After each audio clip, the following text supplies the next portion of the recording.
This is one of the most special places in Wellington to me, the south coast of Wellington, facing onto the Cook Strait. And the Cook Strait is one of the world's great biodiversity hotspots. So we're right here in the city of Wellington. We're right on the edge of the shoreline. So this is a marine reserve that's really quite close to where urbanites are. Absolutely. How connected are they to this place? Very connected. I mean, it's 30-minute cycle ride right into the centre of the city. And people come out to the south coast to walk, to cycle, to go kayaking. It's a big draw card for people who move here from other places like I've done. And having the Marine Education Centre here means people know a little bit more what they're looking at. And we also need to use people's love of the environment. I mean, it's good for them, but also to motivate them so that oil and paint don't get poured into the drains, so that rubbish doesn't get thrown away, because it just comes out to the sea. And the more they know what's here and the more they love, the more care they'll take of the marine environment as well. Somebody who comes from the centre of a bigger city where there is not the same nature connection, I know how special it is for people who live in the city, and New Zealand is quite an urbanised society. 76% of people live in cities. It's really important to connect between the heart of the city and the natural environment on the land and the sea. Until you go snorkeling and diving, you look out and the sea looks beautiful and the sand looks beautiful, but until you get in amongst it, you don't appreciate the richness of the world. It's like another dimension. Anyone that lives near the sea should be able to enjoy that close connection, because after all, we are marine mammals originally. I've had an octopus come and touch my hand when I've been out diving, and again it's this connection to the natural world that's much bigger and older than ourselves that's important. Is Wellington a biophilic city, do you think? Wellington is absolutely a biophilic city. That's why I live here, that's why I've stayed here. It's a connection with the coast, the ability to wander in the forests, and the way that the birds, whether it's penguins or kaka, you can see them on a daily basis. You don't have to say, right, I'm leaving the city now, I'm going to nature reserve 100 kilometres away. City and nature are like this.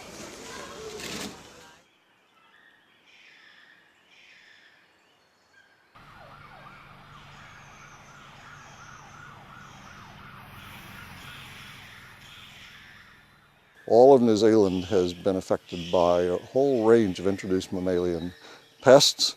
These are all northern hemisphere animals that did not occur in New Zealand prior to humans arriving here.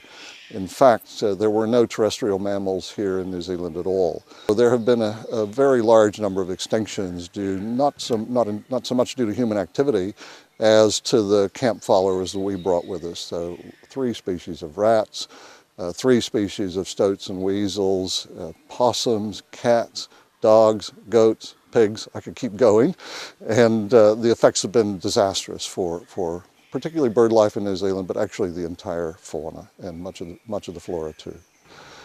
Mammals are excluded from here by an entirely mammal-proof fence, which was a unique design created here in Wellington. A fence of about 9 kilometers encircles this whole valley of 250 hectares.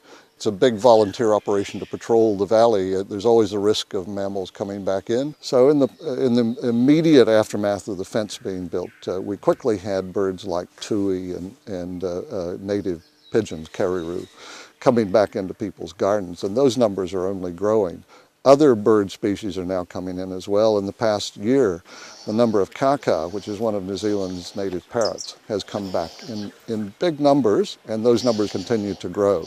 And so kaka are now a part of the life of Wellington City. I've seen them right at the edge of downtown now in parks there, just sitting in trees, looking around, doing the things that parrots do. And I can promise you people absolutely love that. It's inspirational when you discover that first kaka on your deck or savaging the fruit tree in your garden or whatever. It's a wonderful thing to have happen. We have a 500-year plan here. What's success? How do we know we'll achieve it? And do we have to wait 500 years? I think is something I once asked, and the answer is no. Success has already happened. We're 20 years into the project. We have a regenerating valley with no mammals in it. We have bird life returning not just to the valley but to all of Wellington, and bird life in abundance here in the valley. Are there lessons for cities outside New Zealand, what you've done here? Well, I think it's just, the lesson that's international is around the nature of the biophilic hypothesis. This shows, it's one of many examples of the ways in which people embrace nature and want it near to their city. There are always financial challenges to how you manage reserves like this.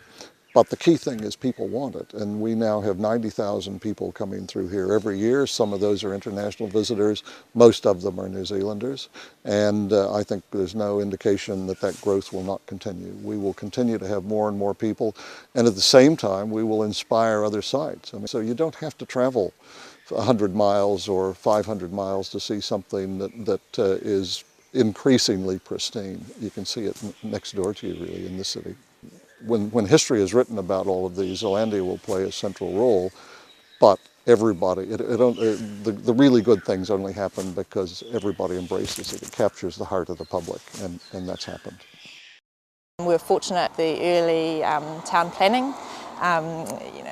Over in England they decided it was a good idea to introduce a town belt, which we still have today. So the City Council has cared for that since around 1873, and that's a protected inner area around 445 hectares, which was set aside to be a public recreation ground for the people of Wellington, but also it was the concept of the lungs of the city.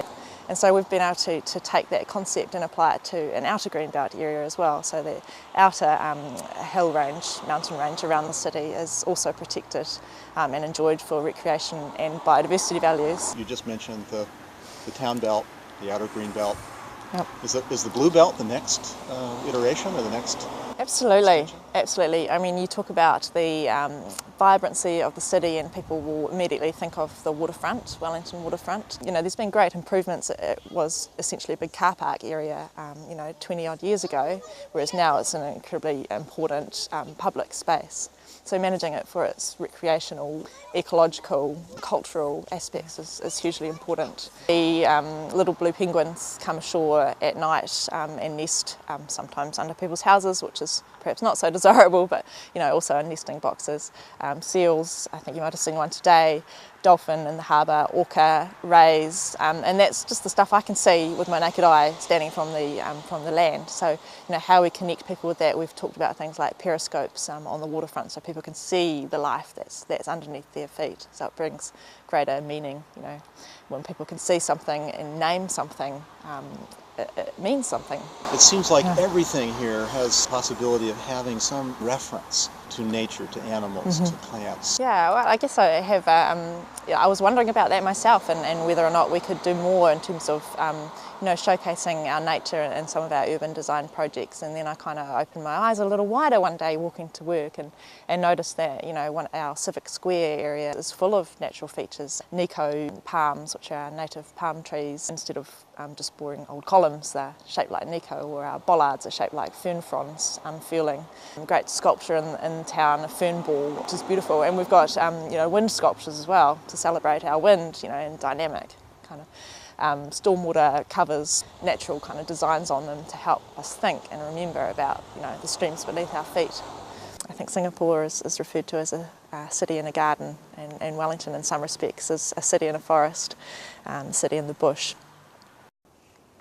It's been an amazing few days. We've gotten to know this very green city. In many ways, Wellington is my vision of a biophilic city. People are living integrated with nature all around. You walk along or turn a corner and there's a bit of wildness. A lot of it is designed. Very thoughtful planning going back on the original town belt, this U-shaped belt. You can see part of it in the background, Mount Victoria. When you walk around Wellington, look up and you see this amazing town belt, and then beyond it, an even larger outer green belt. And what's really impressive to me is that this is a city that isn't resting on its laurels, but is doing many things to imagine how to expand that nature and to further foster connections with the natural world. One of the most exciting ideas, I think, here is this notion of a blue belt. They're beginning to think about how those spaces can be integrated with the more terrestrial environment. So we have green belts, but a blue belt as well. So this is a city very much thinking about how nature is part of their lives, and it's everywhere here. One of the other really interesting things is you see references to nature in urban design features as you walk around, and I think that reflects the deepness, the deep connections that people have here to the natural world. And Wellington is embracing the concept of biophilia and calling themselves a biophilic city, a living city. So it's quite impressive, the things they're doing here.